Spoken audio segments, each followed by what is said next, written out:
आज काशी हिंदी संस्थान की ओर से मैं नवीन कुमार मिश्र आप लोगों के समक्ष मेरी 21 कविताएं जो एक काव्य संग्रह है, आज उसकी दूसरी कविता काव्यालय यानी काव्यालय का दूसरा भाग, इन दूसरी नंबर कविता पोखरण परीक्षण आज आप लोगों के समक्ष पाठ वाचन करूँगा। ध्यान देने की बात है, इस कविता में मैंने उस समय की कथावस्तु को, उस समय की सामाजिक राजनीतिक परिस्थिति को दिखलाने का प्रयास किया हूँ जब भारत में 1998 पोखरण परमाणु विस्फोट हुआ था। इसके बाद में एक नई लहर भारत की अंतर्राष्ट्रीय मंच पर वह प्रारंभ हुई। तो बहुत से देशों ने तो भारत पर आर्थिक प्रतिबंध लगाए और पाकिस्तान बौखला करके कारगिल युद्ध कर डाला।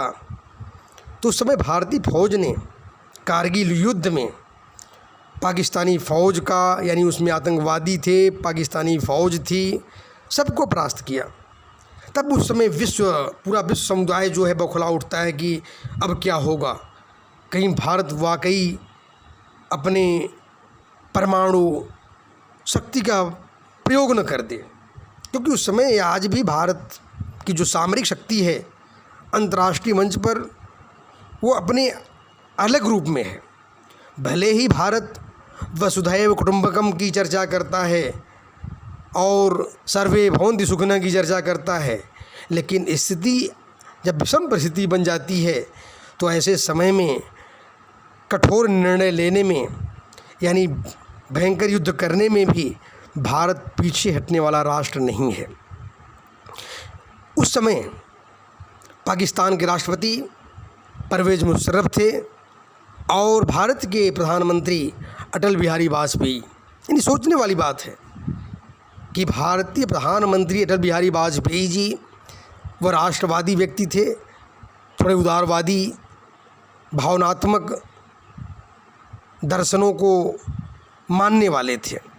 लेकिन फिर भी जो परिचय दिया अटल बिहारी वाजपेयी जी ने, उसका मैंने इस कविता में उल्लेख भी किया हूँ। यानी मूल रूप से मैंने इस कविता में दिखाने का प्रयास किया कि पोखरण परमाणु विस्फोट के बाद, कारगिल युद्ध के बाद भारत की एक नई तस्वीर किस प्रकार से अंतर्राष्ट्रीय मंच पर दिखलाई पड़ी। इसमें मूल रूप से कथावस्तु इसी रूप में है। अब मैं आप लोगों के समक्ष पोखरण परीक्षण कविता का पाठ वाचन प्रारंभ करने जा रहा हूँ। पोखरण परमाणु विस्फोट हुआ, पतित पाक नापाक हुआ। ध्यान देने की बात है, पतित पाक नापाक हुआ, आतंक प्रभावित कश्मीर हुआ, ऑपरेशन विजय प्रारंभ हुआ। ऑपरेशन विजय प्रारंभ हुआ। ऑपरेशन विजय का मतलब यहाँ पर यह है कि हमारी भारतीय फ़ौज आतंकवादियों का सफाया करने के लिए जम्मू कश्मीर में एक ऑपरेशन प्रारंभ किया था। उस आतंकवादियों का उन्मूलन करने के लिए उस ऑपरेशन का नाम था ऑपरेशन विजय। ऑपरेशन विजय प्रारंभ हुआ। सत्य धर्म मानवता डोल गए, तब कुछ विश्व प्रशासक बोल गए। कल कल निनाद की ध्वनि हुई, कारगिल अभियान प्रारंभ हुई। अवनी नभ हुंकारों से गूंज उठा, अवनी नभ हुंकारों से गूंज उठा।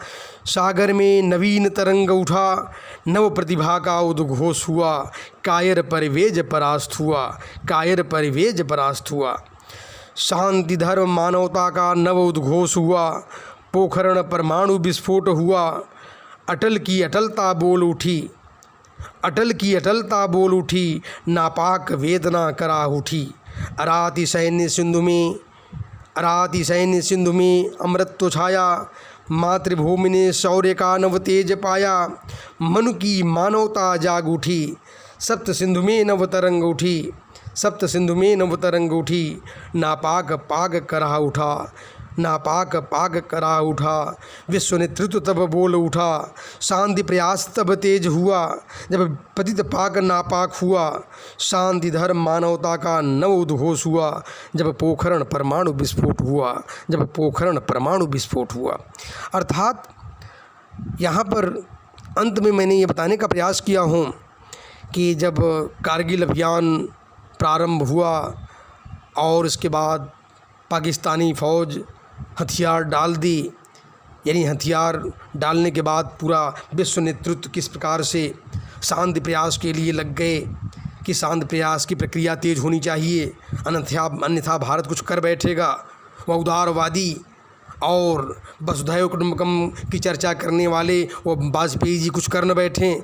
इसलिए अमेरिका से लेकर रूस से लेकर के पूरा विश्व समुदाय किस प्रकार से शांति प्रयास के लिए तेज़ होते हैं। और इसके बाद पोखरण परमाणु की चर्चा बहुत दिनों तक समाचार पत्रों में और उसकी भूमिका कहीं न कहीं केंद्रित रही है।